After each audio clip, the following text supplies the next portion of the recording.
어제 저를 포함해서 많은 분들이 태극기 집회에 참석을 했습니다마는 사상 최대 인파가 몰렸던 태극기 집회였습니다. 어제 태극기 집회의 민심은 탄핵 기각이 아니라 탄핵 각하였습니다. 원래 12월 9일 날, 작년 12월 9일 날 국회에서 탄핵 소추안을 의결할 때 검찰의 고소장, 법원에서도 확정되지 않은 검찰의 의견서인 공소장과 또 확인되지 않은 신문 보도를 주축으로 한 탄핵 근거 자료가 너무나도 미약한 그런 원천무효인 그런 탄핵을 했다는 것이고, 두 번째는 탄핵 사유가 13건 있었습니다. 13건에 대해서 하나하나 미국같이 하나하나 소추안을 의결한 게 아니라 13개의 탄핵 사유를 하나로 묶어 일괄 표결 처리함으로써 박근혜 대통령에 대한 찬반 투표식으로 진행이 됐다. 그래서 졸속 탄핵이다. 그래서 원천적으로 무효이기 때문에 탄핵을 각하시켜야 된다라는 게 어제 광장의 민심이었다라는 말씀을 드립니다. 우리 송봉기 변호사님 계시지만은 그가 17차례죠. 17차례 변론을 마치고 이제 탄핵 심판의 최종 선고일을 기다리고 있습니다만은 헌법에 보면은 헌법재판소의 재판부가 9명으로 구성이 되어 있게 되어 있습니다. 그런데 지금 8명의 재판부로 하고 있습니다. 특히 1월 달에 박한철 헌재 소장이 퇴임한 이후에 또 3월 13일 날 이정미 재판관이 퇴임하기로 되어 있습니다. 그래서 이정미 재판관의 퇴임 일자에 맞춰서 초고속 진행을 해왔다, 이런 말씀을 드립니다. 이정미 재판관의 퇴임에 맞춰서 탄핵 심판 선고일을 잡는 것 자체가 뭔가 이해하기 힘들다. 8인의 재판부는 되고 7인의 재판부는 안 된다는 그 논리 자체가 상식적으로 이해하기 힘들다. 어떻게 보면 헌법 정시에도 맞지 않는다라는 말씀드립니다. 물론 국정의 안정화가 중요합니다. 빨리 국정의 혼란상을 매듭지어야 합니다. 그러나 국정 혼란의 조속한 제거가 헌법재판소의 본연의 임무는 아닙니다. 헌법재판소의 본연의 임무는 공정성이 있습니다. 공정성. 그래서 헌법재판소의 기관의 편의가 아니라 원칙에 따른 공정성의 확보가 아주 중요하다라는 말씀을 드리면서 오늘 손봉규 변호사, 우리 대통령 변호인단 손봉규 변호사님을 모셔서 탄핵 심판의 공정성과 신속성, 이 문제를 가지고 들어보도록 하겠습니다. 고맙습니다. 안녕하십니까. 제가 이렇게 발표를 드리게 돼서 정말 영광이고요. 제가 편의상 앉아서 말씀드리겠습니다. 이 사건에서, 이번 탄핵 사건에서 공정성을 크게 해야 한 문제가 있습니다. 이 재판의 이상인 이 공정성, 이거 크게 해야 한 문제가, 저는 이제 존경하는 윤상현 의원님께서 대략을 말씀해 주신 바와 같이 세 가지로 접근하려고 그러는데요. 첫 번째는 증거 관계적 측면에서 접근하고, 두 번째는 각하해야 되지 않냐는 측면에서 접근하고, 세 번째는 재판부 구성도 잘못됐다라는 측면에서 접근하려고 그러는데요. 그 첫 번째 그 증거 관계 문제는 다시 세 가지로 나누겠습니다. 첫 번째는 안정범 수첩 문제, 두 번째 태블릿 PC 문제, 세 번째 김수현 녹음 파일 문제. 이렇게 말씀드려서 딱 하나씩 말씀드리면 이해가 빠르실 것 같아요. 첫 번째 안정범 수첩을 미제출한 문제, 그리고 태블릿 PC를 미제출한 문제, 뭐 이런 겁니다. 안정범 수첩이라 그러면 소추위 측에서 퍽하면 들고 나와요. 아이고 수첩에 보면은 수첩에 따라서 대통령이 관여된 게 이런 게 있는데 그런데 그 수첩이 법정에 지금 없습니다. 헌법재판소의 법정에 지금 안 나와 있어요, 그 수첩이. 그리고 법원에도 없어요. 법원에도 제출된 바가 없어요. 태블릿 PC도 마찬가지입니다. 태블릿 PC가 어떻게 된 겁니까? 태블릿 PC를 통해서 이게 시작이 됐어요. 태블릿 PC가 최순실 씨가 사용하던 것인데 그 안에 국가 기밀이 있다. 경천 동지할 일이 있다 해가지고 그걸 터트림으로써 이 난리를 부리기 시작을 했는데 그렇게 중요한 증거를 아니 법원에 안 낸다니까요. 내질 않아요. 이런 행위들은 뭘 의미하는 거냐면 이 살인 사건에서 살인 사건 한번 생각해 보십시오. 살인 사건 뭐 아니면 뭐 강도 뭐 강간 뭐 이런 흉악한 사건에서 범죄자의 그 지문이 묻어 있는 칼이 있다. 또는 범죄자의 무슨 체액이 뭐 어디서 흘려가지고 그게 어디 묻어 있다. 그래서 DNA 검사가 가능하고 지문 검사가 가능하다. 그래서 검사에 봤더니 말이야 지문이 일치했다. DNA가 일치했다. 이런 유력한 증거가 있다 말이지. 이렇게 검찰이 얘기를 하면서 재판에는 그 칼을 안 내놓고 그 체액이 묻은 무슨 옷가지라든지 수건이라든지 뭐 휴지라든지 안 내놓고 그냥 이러는 거예요.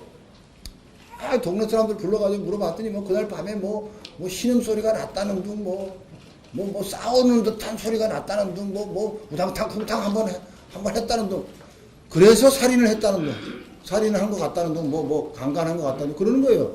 그러면서 또 말로는 아니 DNA 자료 있다 칼 있다 지문 묻어 있다 이거 갖고 오라면 또 안 가져와. 그럼 뭐 하는 겁니까? 그런 희한한 일이 벌어지고 있는 거예요 지금. 그래서 제가 야 이 재판은 이거 웃기는구나. 저만 그렇게 생각을 하겠습니까? 국민 모두가 다 그렇게 생각하겠습니까? 제가 볼 때는 이걸 언론이 편향적 언론이 계속 이걸 덮어서 그렇지 이걸 제대로 조명했으면요 이건 뒤집어져도 한참 뒤집어질 사건 아닙니까? 여러분도 그렇게 생각 안 하십니까? 맞습니다. 그러시고요. 김수현 녹음 파일 이것도 지금 안 들어보겠다 이겁니다. 김수현 녹음 파일 물론 저는 이 부분은 뭐 검찰과는 일부분의 관계가 있고 일부분은 또 재판부하고 관계가 있어서 제가 함부로 말씀드리기는 곤란한 부분도 우선 검찰하고 관계된 부분을 말씀드리면 우선 용어가 고영태 녹취록이라고 그러고 표현하면 안 됩니다. 고영태 녹취록이라고 표현하면 완전 틀린 거예요. 김수현 녹음 파일 이렇게 표현을 해야 돼요. 고영태 녹취록이라는 건 전혀 개념이 안 맞아요. 김수현이라는 사람이 과거 TV조선 이진동 기자라는 분, 그 안산시에 출마했다가 낙선하셨던 그분의 선거 참모였던 분이에요. 김수현이라는 사람이. 근데 이분이 김수현이라는 분이 그 고영태 주변, 더 나아가 최순실 주변에 와서 자기가 일상생활을 하면서 전화가 오면 녹음하고 전화할 때도 녹음하고 회의를 하면 녹음하고 모든 걸 다 녹음했어요. 제가 볼 때. 그래서 이게 2395개의 파일인데 이거를 시대순으로 거꾸로 쫙 배열해 놓고 하면 마치 타임머신을 타고 가서 과거의 등장인물들이 옆에 떠드는 걸 이렇게 지켜보는 것 같은 느낌을 받습니다. 완전 생생한 증거예요. 어? 그런데 거기에 보면 무슨 검사들을 만나가지고 뭘 어떻게 한다는 둥, 해야 되겠다는 둥, K스포츠라는 데를, K스포츠라는 데를 들어가가지고 장악을 해가지고 말이야, 그걸 움켜쥐어야 된다는 둥.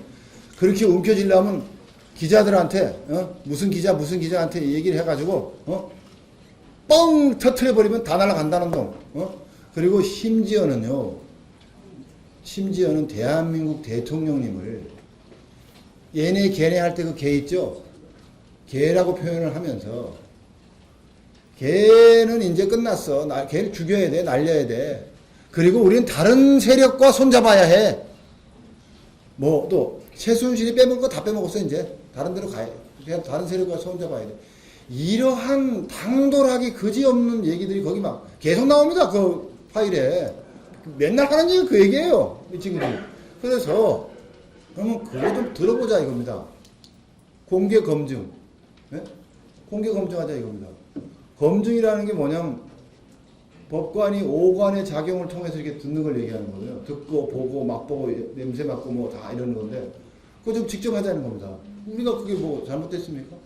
그거 일반적인 옛날에 그 과거 구시대적 방법은 그 녹음 파일을 다 풀어가지고 녹취록으로 만들어가지고 내는 거거든요. 그럼 녹취록으로 이렇게 읽어보는 겁니다. 그러면 예?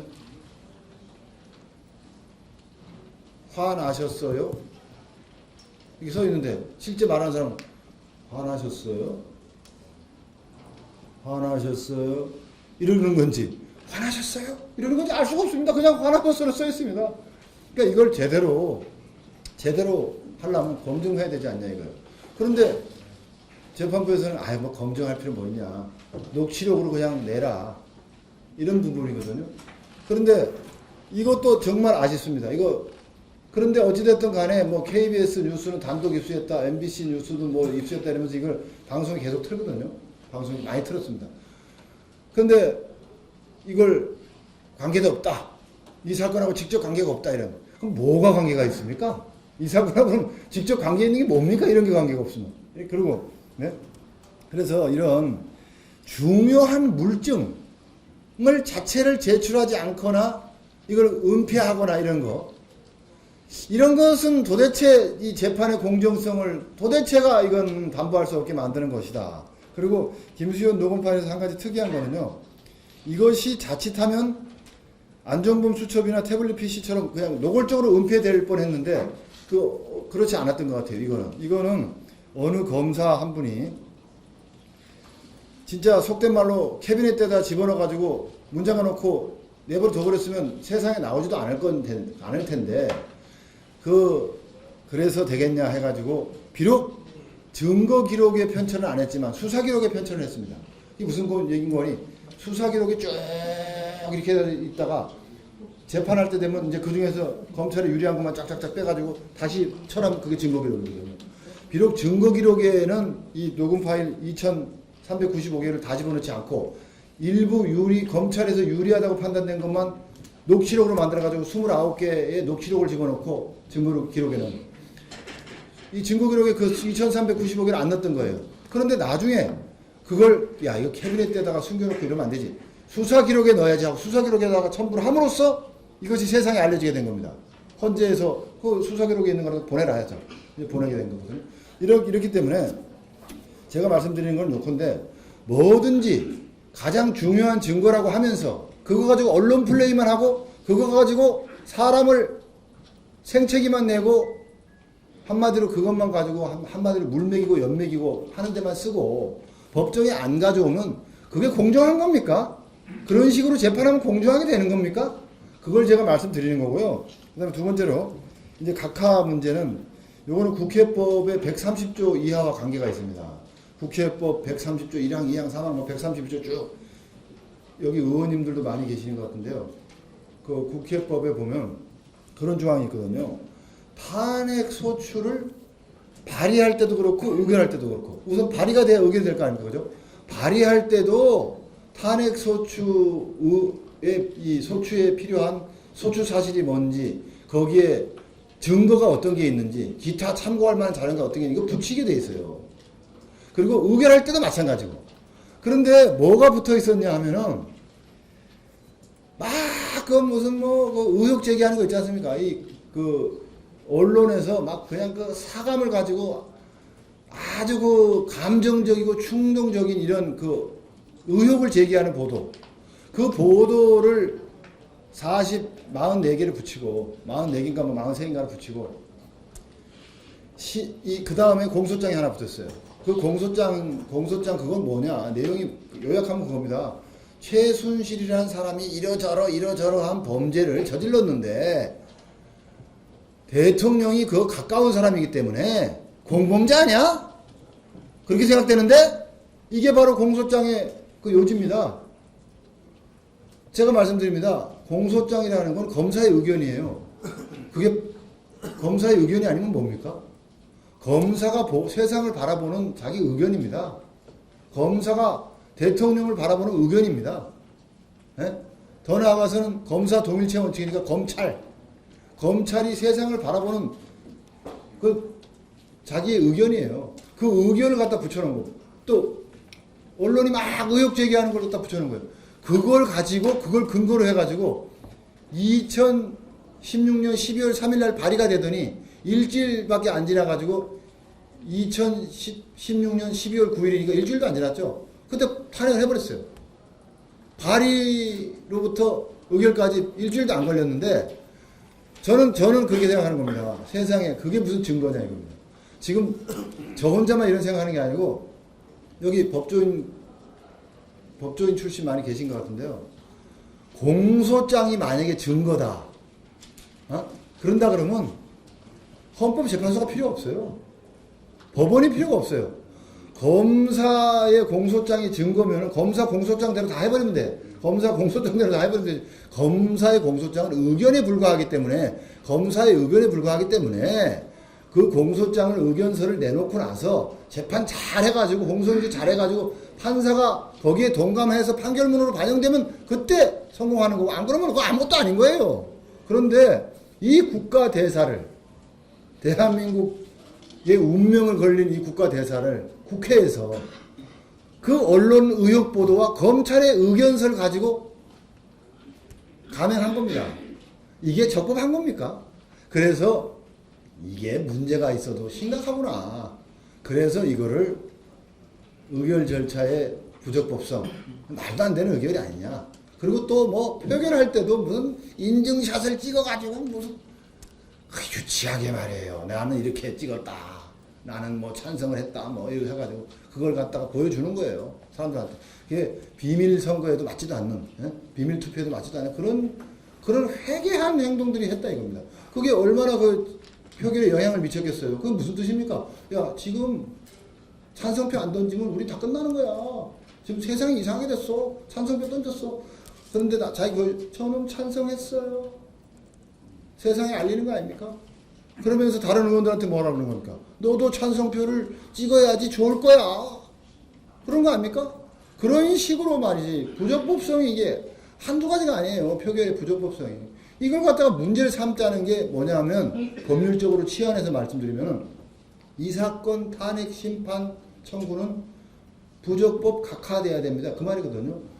국회의 의결이 부적법합니다라는 말은 헌법재판소에 가서 변호사들이 하는 말로는 이 사건 탄핵 소추는 각하되어야 합니다. 소송 요건이 불비돼서 각하되어야 합니다. 이건데 지금 무슨 얘기를 하냐면 소추위원 측에서 그래요. 아이 그거는 문제 삼지 않기로 했지 않냐. 그럼 무슨 소리냐. 준비 절차 기일이 끝나면 이제 요번에 3번 했습니다. 준비 절차 1회, 2회, 3회 하고 본안 변론 이제 17번 하고 그런 거거든요. 그 준비 절차 기일에 그런 거예요. 우리 주심 재판관님이 강일원 재판관님이 그런 겁니다. 변호사들한테 그 의결 절차가 뭐 잘 됐니 못 됐니 그런 거는 얘기하지 말지 뭘 그래. 그런 거예요. 그걸 얘기하지 말죠. 왜 그랬냐 하면 그분은 그런 겁니다. 노무현 대통령 탄핵 사건 그 판결문에 보면 그렇게 나옵니다. 국회에서 의결을 잘했니 못했니라는 거는 사법부가 따지는 게 적절하지가 않다. 국회의 자율권에 맡겨야지. 국회에서 의결하는 게 뭐 잘했니 못했니 절차를 지켰니 어땠니 저땠니 이런 까지 세심하게 따지고 들어가면은 이 사법부의 어떤 권력이 국회 내부까지 이렇게 들어가면 권력 분립에 어긋나지 않냐. 국회의 자율권에 맡기자. 자율권. 표결한 거는 막 우리가 볼 때 잘못했더라도 내버려 두자 이 말입니다. 그런 판례가 있지 않냐 하면서 그 전번에도 이런 전례가 있는데 문제 삼지 말고 그냥 탄핵 소추가 사실인지 아닌지만 따지지 뭘 그래. 그래서 그러죠 뭐 했던 거예요. 그런데 그거는요 그렇게 그러죠 뭐 이런다든지 아니면 문제 삼지 맙시다. 탄핵 소추 의결의 적법성에 대해서는 문제 삼지 맙시다. 서로 합의합시다 해가지고 변호사끼리 도장 찍고 거기다 판사 도장까지 찍어도 아무 소용 없어요. 그럼 왜 그러냐면 소추가 적법했냐 안 했냐 국회의 의결이 130조 국회법 130조 이하에 맞게 제대로 법대로 됐냐 안 됐냐라는 그 문제에 대해서는 그건 소송 요건에 관한 문제고 그건 이른바 직권조사 사항이라고 합니다. 법원에. 직권조사 사항. 그래서 법원이 재판이 끝나는 그날까지 직권으로 고려하고 조사해야 되는 사항이에요. 그것에 대해서 당사자들끼리 도장 찍어가지고 문제 없어. 소송요건 갖춰진 걸로 봅시다. 하고 합의하고. 아니면 우리가 자백하는 거죠. 국회의 의결은 적법했는데 한다는 걸 인정한다 하고 도장 찍어줬다. 그래서 소용없습니다. 자백해도 소용없고 합의도 소용없고 아무 소용없어요. 끝까지 고려해야 되는 거예요. 그렇게 당연히 고려해야 되는 상황인데 그래서 이제 그걸 김평우 변호사께서 선임되고 오셔가지고 변론을 한 겁니다. 1시간 40분인가 1시간 50분인가 변론하셨어요. 이런 세상에 이런 의결이 어떻게 적법하냐? 세상에 이런 절차가 어떻게 적법하냐? 국회가 이렇게 하는 게 정말 잘한 거냐? 이러니까 이 사건 탄핵 심판은 각하돼야 되는 거 아니냐 이렇게 한 겁니다. 그랬더니 뭐 난리가 난 거예요. 왜 전번에 문제 안 삼겨놓고서 왜 문제 삼냐 이거예요. 제가 문제 삼는 이유는 설명드렸죠. 문제를 안 삼으면 바보입니다. 바보. 문제 삼아야 돼. 그리고 저는 또 하나 법률적으로 말씀드리고 싶은 것은요. 노무현 대통령 당시 때 그 자율권으로 문제 삼지 않겠다라는 그 말, 자율권이라는 말이 이제 상당히 이게 국회를 사랑하는 분들한테는 상당히 이게 귀에 꽂혀요. 근데 그 말은, 그 판시는 법률적으로 뭘 의미하는 거냐면 국회의 의결 과정은 사법심사의 대상이 되지 않는다. 내지는 대상으로 삼지 않겠다라는 얘기고, 그건 법률적으로 치환돼서 말씀드리면 통치행위다 이 말입니다. 통치행위라 그러면요, 우리 정치에 관련되신 분들은 통치행위 그러면 그러면 대통령을 연상케 하고 대통령의 어떤 대권적 행위, 고도의 정치적 판단 이걸 통치행위로 인식을 하거든요. 근데 법률학에서 말하는 통치행위는 대통령의 행위만 지칭하는 게 아니고 성격상 여러 가지 문제 논거상 법원이 가타 부타 잘했다 못했다 따지기에 적당하지 않아서 법원 스스로가 나 이거 심판 안 할래 하고 내놓는 거, 그걸 통치행위라 그러는 겁니다. 그게 통치행위예요. 대통령이 무슨 뭐 비상계엄 선포하고 이런 것만 통치행위가 아닙니다. 네? 그렇기 때문에 국회의 자율권이다 하고 판단 안 하겠다라는 이거는 심사하지 않겠다는 거예요. 그런데 지금 이 법학계의 논리 구조가 어떻게 되어 있냐면 원칙적으로 모든 국가작용이 사법심사의 대상이 되어야 한다 이겁니다. 원칙적으로 모든 국가작용은 사법심사의 대상이 되어야지 사법심사로부터 자유롭게 돼가지고 법으로부터 자유로운 행위 막 하고 이러면서 대통령인데 뭐 국회인데 뭐 이런 거는 미안합니다만 안 됩니다.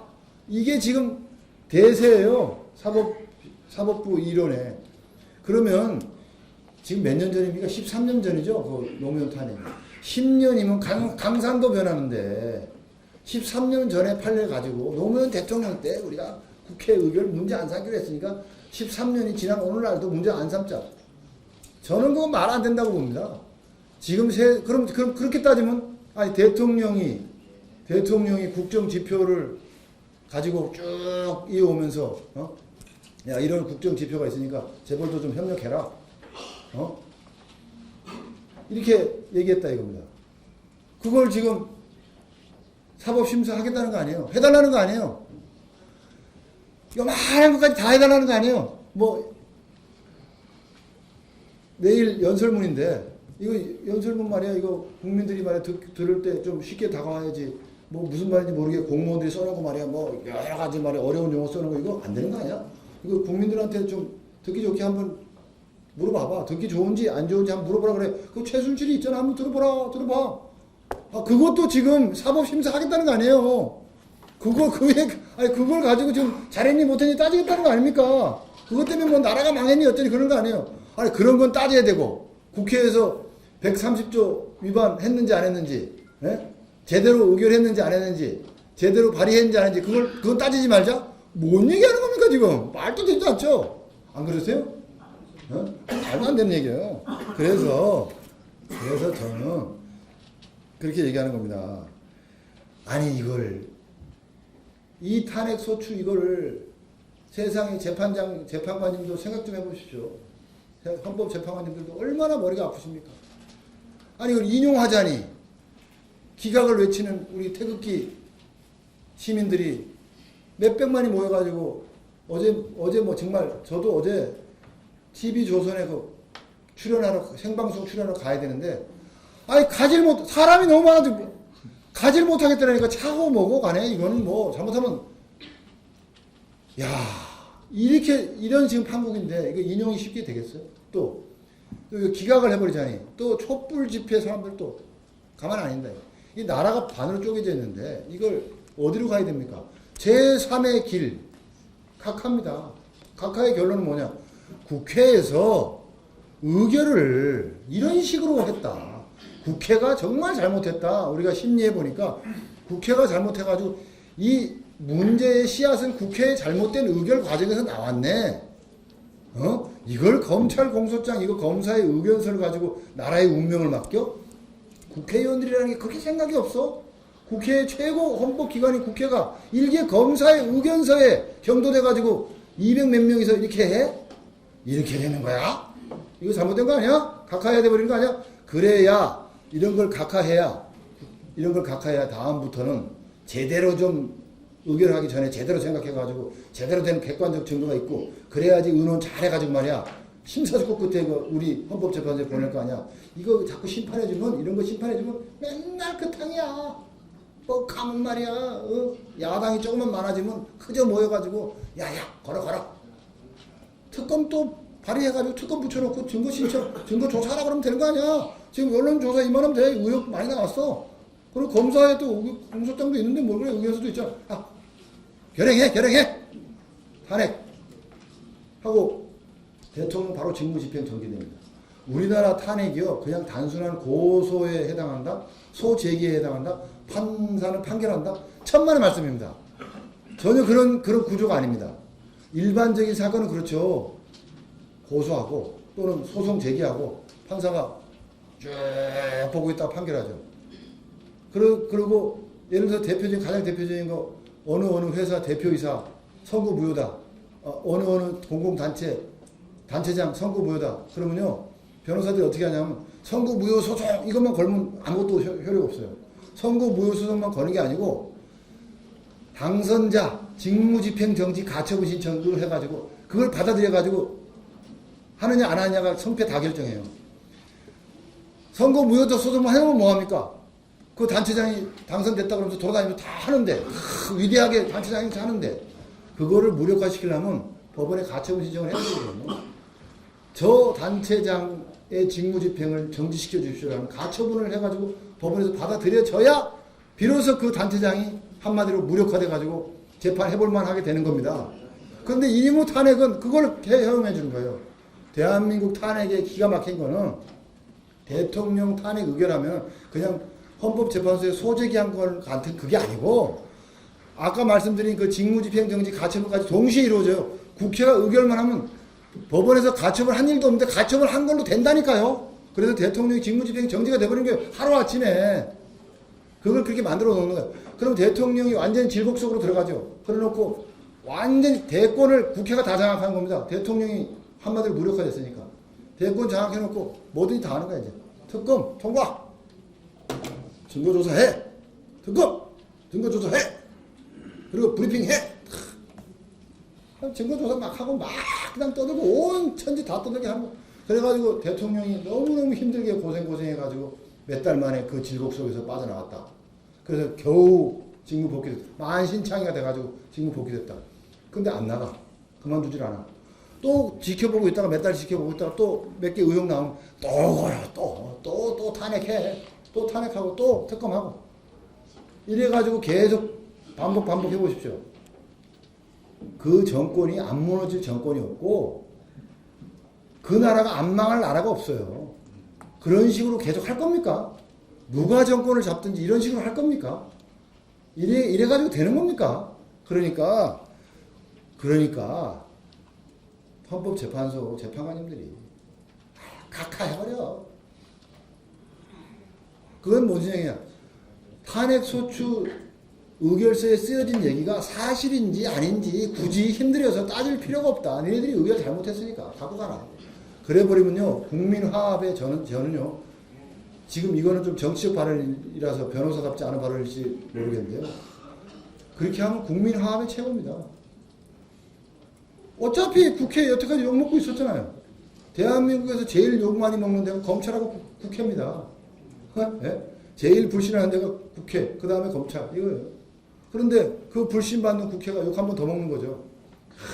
그렇게 일을 평상시에 잘못하더니 세상에 이건 진짜 잘못했구만. 헌법재판소에서 아주 각하가 되네.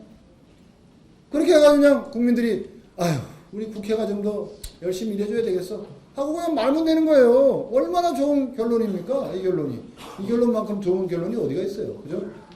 그리고 마지막으로 이제 9명으로 구성되지 않은 거. 이거 가지고 참 아까 우리 존경하는 윤상현 의원님께서 진짜 딱 부러지게 말씀해 주시는데 아니 9명이 아니면 다 문제지 8명은 괜찮고 7명이면 큰일 납니까? 그래서 7명 되기 전에 빨리 해야 됩니까? 아니 헌법에 9명을 하라고 돼 있어요. 헌법 111조 2항에 헌법재판소는 법관의 자격을 가진 헌법재판관 9인으로 구성한다는 게 돼 있습니다. 그리고 그 밑에 또 뭐라고 돼 있냐? 9인의 헌법재판관 중 3인은 대통령이 지명하는 자를, 3인은 대법원장이 지명하는 자를, 3인은 국회가 지명하는 자를 대통령이 각 임명한다 이렇게 되어 있습니다. 그리고 그 다음 조항에는 그렇게 해서 9명이 완티어가 되면 그 9명 중에 하나를 대통령이 낙점해서 국회의 동의를 받아서 헌법재판소장으로 임명한다 이렇게 되어 있습니다. 그건 제가 해석할 때 그렇습니다. 입법부, 사법부, 행정부가 권력 분립을 다 이루는 거죠. 그죠? 권력 분립을 해서 권력 분립의 상징으로 만들어가지고 최고 재판소에 거룩한 지위를 부여하는 겁니다. 입법부, 사법부, 행정부 니들이 의논해서 한 거 아니야. 니들이 추천한 사람들 셋이 의논해 셋이 세워서 모였는데 어느 한쪽에 치우친 게 뭐가 있어? 여기 뭐 치우쳤어? 불합리해? 그리고 국회에서 3명은요 여당 추천 하나, 야당 추천 하나, 여야 합의 하나입니다. 아 얼마나 공평해요. 누가 뭐라 그럴 거예요 이걸. 그런데 지금 한 명이 빠져 있다니까요. 빠져 있는데 누가 빠져 있냐면 대통령이 임명했던 사람이 빠져 있어요. 그런데 지금 대통령 임명인 사람이 빠져가지고 3대 3로 결정하는 게 아니라 2대 3대 3로 결정하는 기형적 상황입니다. 그런데 그 기형적 결정을 해야 되는 그 재판에 피고가 대통령이에요. 네? 다른 사람이 아니에요. 대통령이 본인이야. 여태까지 말이죠. 어떤 일이 벌어졌었냐면요. 헌법재판관이 9명이 아니고 8명에서 재판한 예가 많다. 이렇게 얘기를 합니다. 소추위원 측은. 많아요. 정말로. 그걸 제가 부인하는 게 아니에요. 많아요. 왜 그러냐면 국회에서 안 보내줘요. 국회에서 안 보내줘. 반대해서 뭐 대통령 지명한 거를 마음에 안 든다고 반대하는 경우도 있고 뭐 정쟁에 휘말려 가지고 거기 관심이 없어서 딴 거 하다가 보니까 안 하는 경우도 있고 또 예산 시민이 뭐니 바빠가지고 안 하는 경우도 있고 안 하다 보니까 9명이 아니고 8명인 경우가 여태까지 많았습니다. 그랬는데도 헌법재판소는 계속 재판을 했어요. 왜냐? 기본권 침해를 구제해주는 그 역할을 하거든요. 헌법재판소가 꼭 맨날 탄핵만 하는 게 아니고 탄핵재판만 하는 게 아니고 제일 큰 게 헌법소원, 국가 권력에 대한 헌법소원하는 이 민초들이 애끓는 기본권 침해 현장을 보호해주는 거 이걸 합니다. 그런데 이런 거룩한 헌법재판이 국회의 게으름에 의해서 9명이 아니고 8명으로 됐다고 해서 나 안 한다. 이 거부할 수가 없습니다. 왜냐하면 수많은 국민들이 헌법재판소의 기본권 보호를 기다리면서 줄을 나래비로 몇천 명씩 서 있는데 어떻게 안 해줘? 그러니까 8명에서 했다 이겁니다. 그런데 요번 건은 달라요. 요번 건은 그런 건이 아니야. 요번 건은 피청구인 자체가 직접적으로 이 9명이 아니면 도저히 용납할 수 없는 결과를 초래하는 거예요. 그렇지 않습니까? 여러분 제가 하나 예를 들어볼게요. 3명으로 재판하는 재판부가 합의부죠. 합의부는 뭐 아주 센 거랍니다. 예를 들어서 강도, 살인 이거 합니다. 그런데 한 명은 그냥 좀 떠도 한 명의 형사관 좀 떠도 재판을 근데 3명이서 하는데 강도가 재판받고 있어요. 근데 야 징역 20년 나오고 30년 나오고 오도독 떤다. 근데 판사가 이럽니다. 부장판사라는 분이 좀 있으면 내 우배석이 좀 있으면 판사 그만두고 그 변호사 한다 그러고 한 2달 후에 그런다 그러고 또 한 달 후에 그런다 그러고 좀 있으면 좌배석은 지금 딴 데로 지금 발령이 나가지고 우리 법원 말고 딴 법으로 발령 날 것 같거든. 가만 보니까 좀 있으면 2명 되고 좀 있으면 1명 될 것 같아. 근데 야, 정말로 그만두고 나갔어. 지금 2명이야. 1명 나갔어. 조금 있으면 1명 조금 있으면 나 혼자 남아. 야 3명은 아니지만 그래도 2명 했을 때 하는 게 낫지 않냐? 너? 1명보다 내 혼자서 재판하는 것보다는 그래도 1명 더 있는 게 낫잖아. 2명이서 하는 게 낫잖아. 그냥 2명일 때 해줄게. 야 징역 30년 집에 가 임마. 이러면 되는 겁니까? 그러면 그 재판 재심하는 거 아닙니까? 안 그렇습니까? 지금 그런 상황입니다. 그래서 이거를 얘기를 하면은 이렇게 얘기를 하면서 재판부부터 공정하게 구성해 놓고 합시다. 아니 그렇게 대리인단도 얘기를 하죠. 원로 법조인이 돈 들여가지고 신문에 광고까지 했습니다. 9명을 해야 된다고. 원로 법조인 어르신들이. 예? 돈 들여서 광고까지 해요. 그러는데 그 내용이 왜 이렇게 피 끓는 절규같이 하는지에 대해서 언론이 그걸 국민에게 알려줘야 되는데 그건 안 알려줘요. 말 안 해줘. 소개도 안 해줘. 딱 잘라. 소개도 안 하고 시간 끌기 또 하네요. 시간 끌기 합니다. 그럼 뭐라 그러면 다 시간 끌기야? 예? 이 피청구인 대리인이 뭘 얘기를 하면요 다 시간 끌기고 정의 신청하면 다 시간 끌기야. 아니 세상에 김수현 녹음 파일 그 2395개를 다 들어보자 그러면 뭐 또 시간 끌기라고 할 수도 있겠죠. 근데 누가 다 들어보자 그랬습니까? 제가 그걸 다 들어보자 그랬습니까? 그 중에서 중요한 거 엄선해서 틀 테니까 같이 들어봅시다 라는 얘기예요. 그러니까 언론에서 시간 끌기다. 심지어는 말을 또 바꿔. 2300개를 다 들어보자는 대리인단 정신 있나? 아니 누가 그걸 다 들어보자 그랬어요. 누가 다 들어보자 그거 한 사람은 없다니까요. 이거 다 들어보자 그래. 아니 그리고 뭐가 나쁩니까? 안정범 수첩. 수첩에 따라서 증거가 인정됐는데 대통령이 거기 관여했대. 그럼 수첩 가져와 보라 이게 왜 안 가져오는 거예요 도대체. 그 이해가 안 간다니까요. 그 수첩을 좀 원본을 왜 못 보면 그걸 헌법재판소에서도 원본을 지금 뭐 헌법재판소가 어떤 상황이냐면 원본이 없으니까 어떻게 했냐면 검사가 수첩을 이렇게 제시를 해가지고 조서에다 이렇게 쳐놨어요. 수첩의 내용을 이렇게 쳐가지고 요만큼 이렇게 조서 일부분에다 이렇게 붙여놨어요. 이렇게 쳐가지고 요 내용이 당신 수첩에 이렇게 기재되어 있는데 맞지? 보여? 그러면 그런 겁니다. 제 수첩에 그런 게 적혀 있다면 맞는 것 같은데요. 그러면 이거 대통령 지시사항이지. 그렇게 적혀 기억이 안 나는데 어떡하죠? 그 맞지? 대통령 지시사항이지. 계속 이러는 겁니다. 그런데 안정범이란 분이 헌법재판소에 와서 이랬어요. 잘 들어보십시오. 제 수첩에 대통령님이 지시를 하셔가지고 지시사항을 제가 그대로 적은 것도 있고 대통령님과 다른 제3의 인물이 대화한 내용을 대통령님이 일러줘서 적은 것도 있고 대통령님과 다른 사람의 대화 내용을 제3자가 그 제3자가 일러줘가지고 내가 적은 것도 있고 아니면 내 혼자서 일을 이렇게 해야지 저렇게 해야지 내 혼자서 메모한 것도 있고 막 뒤섞여 있는데 뭐가 뭔지 정확하게 구별 안 됩니다. 이렇다니까 이렇게 얘기를 했다니까요. 그러면 그 수첩을 좀 보면서 얘기하면 안 됩니까? 아니 세상의 재판에서 원본의 존재가 지금 중요해요. 그럼 그 원본 제출하라 그러면 제출하지. 다 제출합니다. 원본 제출하고 원고가 다 제출하지. 피고가 달라는데 제출 못하는 원고가 없어요. 근데 이놈의 재판은 어떻게 된 게? 그 물증이라고 그렇게 중요하다고 그러면서 가면 그거 가지고 얘기하면서 그걸 내놓질 않아. 이런 재판이 공정합니까? 그래서 저희가 이런 말씀 드렸다. 그렇게 말씀드립니다. 네. 끝났어?